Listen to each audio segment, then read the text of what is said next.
രണ്ടുപേർക്കും ഓഫ് ഉണ്ടായിരുന്നൊരു ദിവസം ആയതുകൊണ്ട് ഈവനിങ്ങിൽ കുട്ടീസിനെ സ്കൂളിൽ നിന്ന് പിക്ക് ചെയ്തതിന് ശേഷം എവിടെയെങ്കിലും കറങ്ങാൻ പോകണമെന്ന് നേരത്തെ തന്നെ പ്ലാൻ ചെയ്തിട്ടുണ്ടായിരുന്നു. ഈ പ്ലാൻ മനസ്സിലാക്കിയതുകൊണ്ടാണോ എന്നറിയില്ല, സൂര്യൻ നേരത്തെ തന്നെ എവിടെയോ പോയി മറിഞ്ഞു.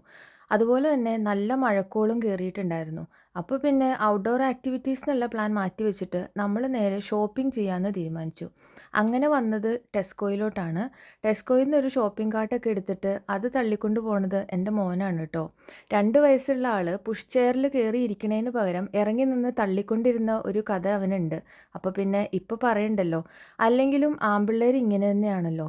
അവർക്ക് വണ്ടികളോടും ഡ്രൈവിങ്ങിനോടും ഉള്ള ഒരു ക്രേസ് അതൊരിക്കലും മാറില്ലാന്ന് തോന്നുന്നു. അങ്ങനെ നമ്മൾ ടെസ്കോയുടെ ഉള്ളിലേക്ക് കയറി കഴിയുമ്പോൾ ആദ്യം തന്നെ എന്നെ ആകർഷിച്ചത് അവിടുത്തെ ഡ്രസ് കളക്ഷൻസ് ആണ്. പക്ഷേ എന്താണെന്നറിയില്ല, വളരെയധികം ന്യൂഡ് ഷെയ്ഡിലുള്ള ഡ്രസ്സുകളാണ് എനിക്കിവിടെ കാണാൻ പറ്റിയിട്ടുള്ളൂ. അല്ലെങ്കിൽ ബ്ലാക്ക്, അല്ലെങ്കിൽ ഒന്നെങ്കിൽ വൈറ്റ്. അല്ലാതെ വേറെ കളേഴ്സൊന്നും ഞാനിവിടെ കണ്ടിട്ടില്ല. അതുകൊണ്ട് തന്നെ അവിടെ കൂടുതൽ സമയം കളയാൻ ഞാൻ മെനക്കെട്ടുമില്ല. അങ്ങനെ മുന്നിലേക്ക് പോയപ്പോഴാണ് എൻ്റെ എക്കാലത്തെയും വീക്ക്നെസ് ആയിട്ടുള്ള പെൺകുട്ടികളുടെ ഡ്രസ് കളക്ഷൻ എൻ്റെ കണ്ണിൽ പെട്ടത്.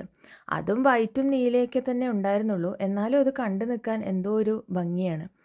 പിന്നെ ഈ സൈഡിൽ മൊത്തം മരുന്നുകളുടെ ഒരു കളക്ഷനാണ്. പ്രിസ്ക്രിപ്ഷൻ വേണ്ടാത്ത എല്ലാ മരുന്നുകളും ഇവിടെ കിട്ടുന്നുണ്ടെന്ന് തോന്നുന്നു കേട്ടോ. അത് ഇവിടുത്തെ ഒരുവിധമുള്ള ഷോപ്പിംഗ് സെൻറ്ററുകളിൽ അല്ലെങ്കിൽ സൂപ്പർ മാർക്കറ്റിൽ എല്ലാം തന്നെ അവൈലബിൾ ആണ്. ഒരു തരത്തിൽ അത് നല്ല കാര്യവുമാണ്. നമുക്ക് ഡോക്ടറെ കണ്ട് മരുന്ന് മേടിക്കാനൊക്കെ മാസങ്ങൾ വെയിറ്റ് ചെയ്യേണ്ട ഒരവസ്ഥയിൽ അത്യാവശ്യം വേണ്ട മരുന്നുകളൊക്കെ ഇവിടെ വന്ന് വാങ്ങിച്ച് നമ്മളുടെ രോഗത്തിനെ ശമിപ്പിക്കാൻ പറ്റും. പിന്നെ ഇവിടെ കണ്ടത് മുഴുവൻ ഷാംപൂ, ഹെയർ കളർ അങ്ങനെയുള്ള കളക്ഷൻസ് ആണ്. അതായത് നമുക്ക് തലയിൽ വാരി തേക്കാൻ പറ്റുന്ന എല്ലാ കമ്പനികളുടെയും എല്ലാ സാധനങ്ങളും ഇവിടെ കണ്ടു. ഇത് കുറച്ച് സെൽഫ് പ്രിൻറ്റിംഗ് ഫോട്ടോസ് ചെയ്യാൻ പറ്റുന്ന ഒരു ഏരിയയാണ് കേട്ടോ. നമുക്ക് തന്നെ ഫോട്ടോ എടുത്ത് പ്രിൻ്റ് ചെയ്തെടുക്കാൻ പറ്റും. ആ സൈഡിൽ കണ്ടത് ഒരു കഫേയാണ്. കയ്പ്പൻ കാപ്പി കുടിക്കാൻ താല്പര്യമില്ലാത്തതുകൊണ്ട് തന്നെ ആ ഭാഗത്തേക്ക് ഞാൻ തിരിഞ്ഞു നോക്കിയില്ല. വെറൈറ്റി ആയിട്ടുള്ള ടോയ്സിൻ്റെ ഒരു കളക്ഷൻ തന്നെയുണ്ട് ഈ ഒരു ഏരിയയിൽ. ഇവിടുന്ന് കുട്ടീസിനെ പിടിച്ചിട്ട് പോകാൻ പെട്ട പാട് അത് എനിക്ക് മാത്രമേ അറിയുള്ളൂ.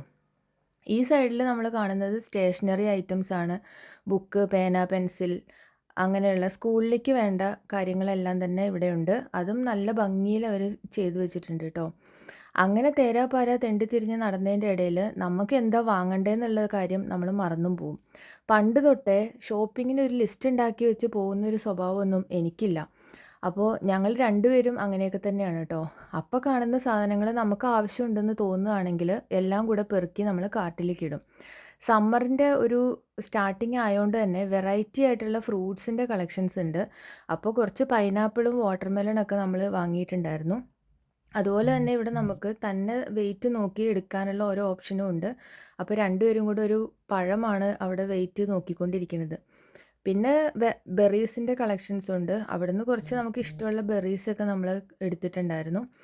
അപ്പം ഏകദേശം നമ്മുടെ ഷോപ്പിംഗ് ഒക്കെ കംപ്ലീറ്റ് ആയി. പിന്നെ നമുക്ക് എടുക്കാനുള്ളത് കുറച്ച് നോൺ വെജ് ഐറ്റംസ് ആയിരുന്നു. അതും കൂടി എടുത്തു. അപ്പോൾ ഇനി ബില്ല് ചെയ്യാൻ പോയേക്കാം എന്ന് പറഞ്ഞ് നോക്കുമ്പോഴാണ് ഇന്ത്യൻ ഐറ്റംസ് എന്ന് പറഞ്ഞിട്ട് അവിടെ ഒരു ബോർഡ് കണ്ടത്. കൗതുകം കൊണ്ട് ആ ഭാഗത്തേക്ക് പോയി നോക്കിയപ്പോൾ അവിടെ കുറച്ച് പരിപ്പ്, കടല അങ്ങനെയുള്ള കുറച്ച് സാധനങ്ങളൊക്കെ ഉണ്ടായിരുന്നു.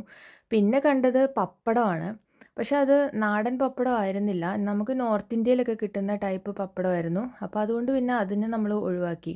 നാടൻ പപ്പടമായിരുന്നു എന്നുണ്ടെങ്കിൽ നമ്മൾ എടുത്തേനെ. അപ്പോൾ അത്രയൊക്കെ ഉള്ളൂ. അങ്ങനെ വരുന്ന വഴിക്കാണ് അവൾക്ക് പട്ടിക്കുട്ടീനെ വേണമെന്ന് പറഞ്ഞത്. 12 പൗണ്ടിന് വാങ്ങാനുള്ള പട്ടിക്കുട്ടിയൊന്നും ഇല്ല എന്ന് പറഞ്ഞു കഴിഞ്ഞപ്പോഴത്തേക്കും എന്തോ പിന്നെ അതിനധികം വാശി പിടിച്ചില്ല, പോന്നു. അങ്ങനെ പിന്നെ ഞങ്ങൾ ബില്ല് ചെയ്യാൻ വേണ്ടിയിട്ട് നിൽക്കുകയാണ്. ബില്ല് വരുമ്പോൾ അറ്റാക്ക് വരുമോയെന്ന് അറിയില്ല. എന്തായാലും ബില്ലൊക്കെ പേ ചെയ്തിട്ട് നമ്മൾ പോവുകയാണ്. അപ്പോൾ ഇന്നത്തെ ഒരു ഷോപ്പിംഗ് വ്ലോഗ് എന്ന് പറയുന്നത് ഇത്രയൊക്കെ തന്നെ ഉണ്ടായിരുന്നുള്ളൂ.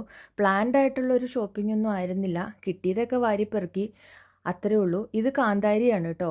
ബൈ. വീണ്ടും